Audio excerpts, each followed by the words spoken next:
You know what this is? This is season 3 of Trust the Process, and I'm here with the incredible Priyangsha Chittaranjan. How you doing today? Good, thank you. You pronounced that perfectly. Not bad, right? I was okay? Yeah, perfect. Sweet. We're gonna start this off with a very simple question. Who are you and what do you do?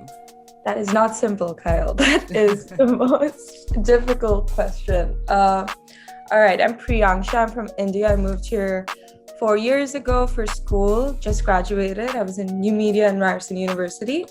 And we are here for the Jonaki. So the Jonaki is a business I started in December of 2020. So it's a COVID business.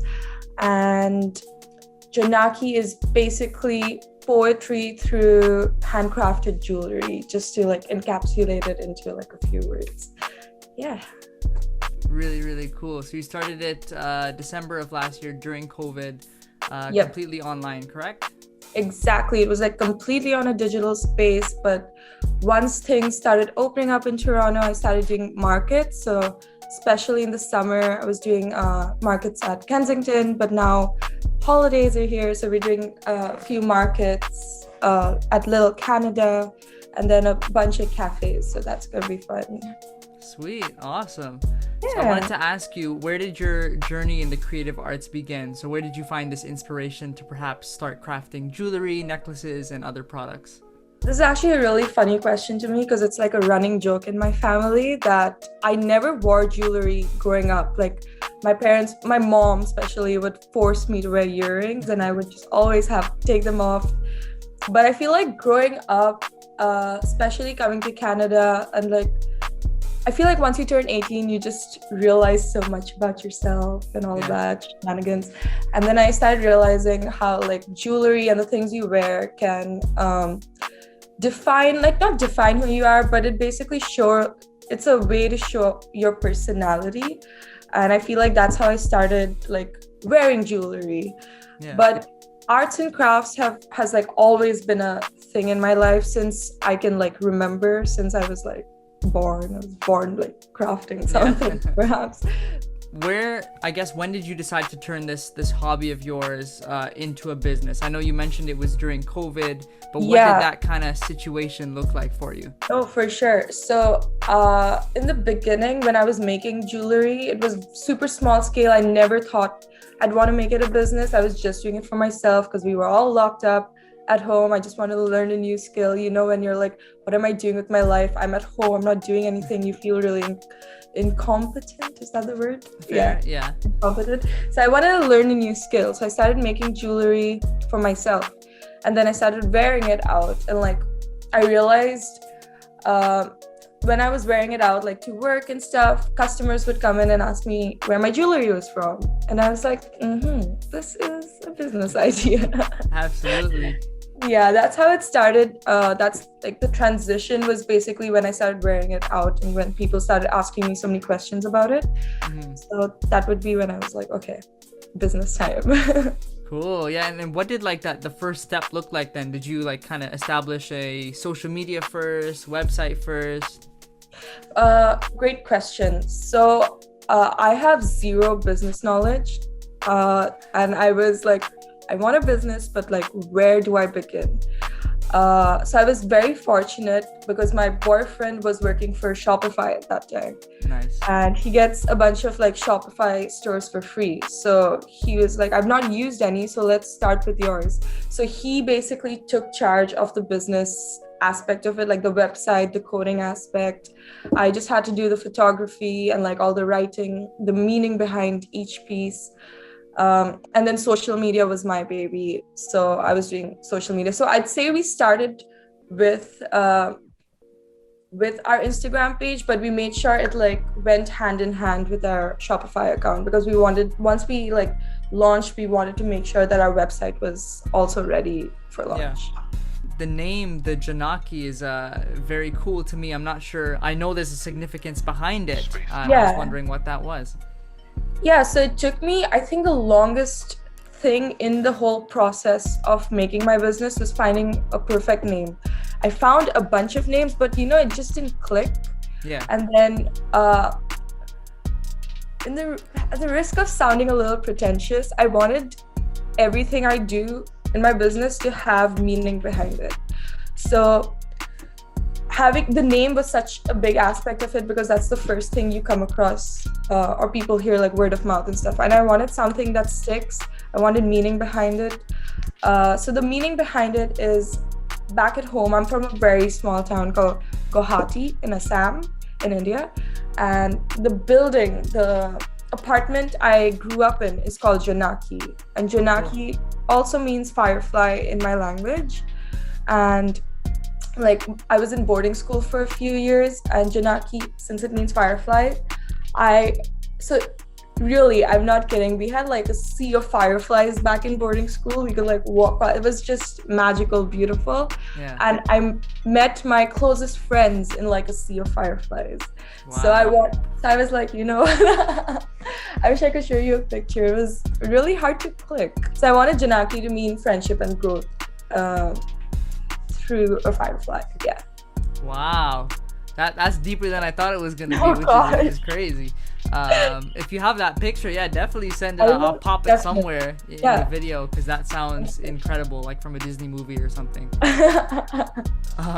That's awesome. So I wanted to ask, I guess, take an even deeper dive. A product that stood out to me, I think you're wearing it right now, is the drop in the ocean earrings. Oh yeah. So I feel like there are two aspects to my earrings. One would be the shape, and one would be the colors that are put into it. So the shape, drop in the ocean, is just basically drops. And like each collection I had, I wanted it to have like a metaphor or something witty behind it, so that people remember. I feel like in an age where like you're in a sea of information and people are constantly trying to sell things to you, it's really hard to stand out. And I was like, when I was doing the whole research process of trying to put names into each collection, I wanted it to stand out. So yeah. So for, let's say, the blue earrings, so I have like a little one here. I don't know if you can see it well, but yeah, that one basically reminds me of the sea. And it's so nice, because sometimes people write to me and they're like, oh my God, I gave it to my girlfriend and it reminded us of the sea, and that's where we first met. So it's like, always has meaning behind it. I have these yellow ones that remind me of like sunsets. I'd gone to Kenya a few years ago, and they had white sand beaches, which is something I never knew that existed. Yeah. So that I feel like my earrings imitate the places I've been to, the things I've seen, the people I've met. So yeah. Wow, yeah, and I think it's like important to have in your business, because it really is a reflection of the creator, right? Like everything you do is with a purpose. It's not just, I'm making these earrings to sell to make money. You can tell there's a story behind it, a meaning behind everything you create. So I think that's important for people to know, for sure. Did having that in-person storefront, did you find it very beneficial to your type of business, or do you think it's something you could continue to run solely online? Absolutely. I didn't realize the significance of having things in front of you. So at Kensington, people could like touch the earrings. They could see how light they were. We could have a conversation about it. People would like, so I've always been very, this is just an example, but I've been very close to the deaf community. So I've tried to learn ASL and stuff.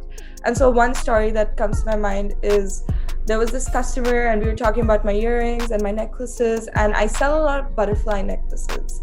And then out of nowhere, very randomly, she was like, did you know that butterflies symbolize the deaf community? And I had no idea. And I was like, oh my God, I had no idea. And I was like, how did you know that? She's like, oh, I'm an ASL interpreter.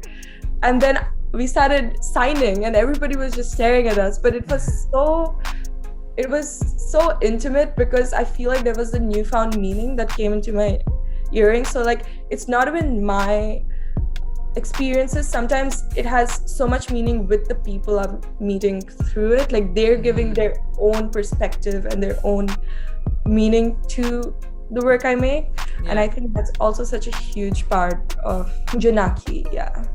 Yeah, and that's like an experience like you wouldn't get online, because it's like online it's like this is Exactly. what it means. You can kind of put a maybe a blurb in there, and then if they like it, but Exactly, you yeah. know what you just talked about is so unique to, I think, just in-person connections, everything we're missing from COVID, for sure. Exactly. I think also because Kensington opened right after like our restrictions were lifted.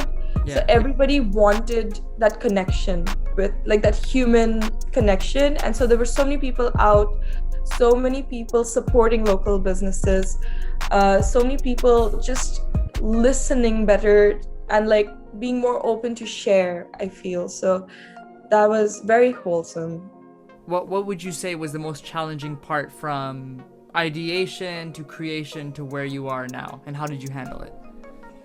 All right. So I feel like when we opened, there was kind of like a hype to it back in December. And as hype goes, like it dies down.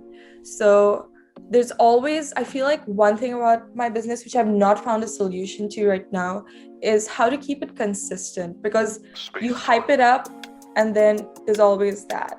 And I feel like that's with most businesses, but like to keep the consistency going, that's a big Yeah. one. Like I know like businesses can be seasonal, like Christmas time's a great time. I feel like last Christmas when we opened, a lot of people bought our earrings as stocking stuffers, stuff like that. Like summer's a great time because people are out about and like they're not wearing their winter jackets, so they like showing off their earrings and the jewelry they're wearing. But now that winter is here, it's like there's a fine line in finding the sweet spot of like having it still be relevant, if that makes any sense. Absolutely, and that's I'm glad you brought up that point, because I think in any business, like I was selling, I dropped some merch because I'm an artist. I make music. That's I drop amazing. merch. Yeah, Yeah. like the first week was like everyone's posting it, right? Yeah. I'm famous. I made it. Like life is good. And then maybe a month later, you're like, all right, guys, like All now right. what, right? Exactly. So Yeah. Still haven't found a solution to that, but hopefully soon. Hopefully something, you know. You know yeah, exactly what I mean though. yeah, absolutely. And I think there's like power in your brand. The way you spoke to me about your brand, like I think people would definitely resonate with that no matter what time of the year. So I wanted to close on this question. This is my favorite question. I ask it to everybody. And it's what piece of advice would you give to someone looking to start an online business today? In the words of my father, if not now, then when? That's what he told me when I was trying to start Jonaki. I was like, but I'm scared, I'm in a foreign land. And he was like, if not now, then when are you going to do it?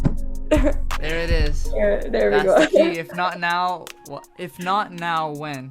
When? I think it's like a famous quote from somebody else, but like Yeah. he uses that a lot. The best part of like running this business is when somebody comes to me and they tell me that, like they say thank you, or they're like, this has changed their perspective or made them feel included, something like that, like on those lines.